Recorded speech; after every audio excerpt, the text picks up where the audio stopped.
কি করে বলে গায়ের জোরে আমি করবো না, আপনার কি করার আছে করে নিন। স্যার আমাকে বলছে যে ঠিক আছে আপনি যান, আমি বলে দিচ্ছি বাচ্চাকে চ্যানেল করতে। উনি আমাকে কি বলছে জানেন, দাঁড়ান উনি আমাকে হ্যাঁ স্যার ওনাকে ফোন করেও বলেছে যে ঠিক আছে সিস্টার করে দিন।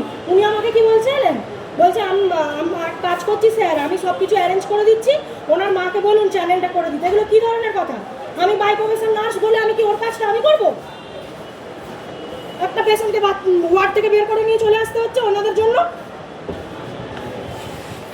না আমি এখানে ফ্রিতে ট্রিটমেন্ট করাতে এসেছি। তুই আয় ওর শরীর খারাপ, আয় চপ। একটা অসুস্থ বাচ্চাকে তুমি বলো তো চ্যানেল করবে না বলছে, কিরকম সিস্টার এরা? বাচ্চা বমি করে রেখে বলছে ওরা ওখানে ওদের অ্যাটিটিউড শো করছে, আমাকে বলছে তুমি বেরিয়ে যাও। আমি একজন বাই প্রফেশন সিস্টার হতে পারি, কিন্তু তোমার কাজটা আমি করব? তুমি অন ডিউটি স্টাফ হয়ে তুমি আমাকে বলতে পারো যে তুমি আমি সব কিছু অ্যারেঞ্জ করে দিচ্ছি, আপনি চ্যানেল করুন? কি বলবেন বলুন তো আপনি? আমি কি পয়সা ছাড়া ট্রিটমেন্ট করাচ্ছি না টাকাটা ওরা দিচ্ছে? এইটুকু বাচ্চার কি 10 বছর বয়স, যে বুঝবে চ্যানেল করাটা? কোন অথরিটি আছে যেখানে মাকে অ্যালাউ করে না?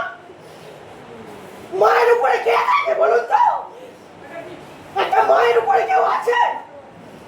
মাকে বলছে বেরিয়ে যেতে।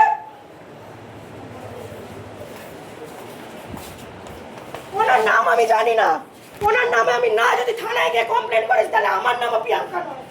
ওনার লাইসেন্স যদি আমি ক্যান্সেল করি তাহলে আমার নামে কুকুর পুষবে। সাইবার ক্রাইমে দিলে গোটা হসপিটাল পুরো উড়িয়ে দেবে, এমন ভাবে সাইবার ক্রাইমটা দেবো।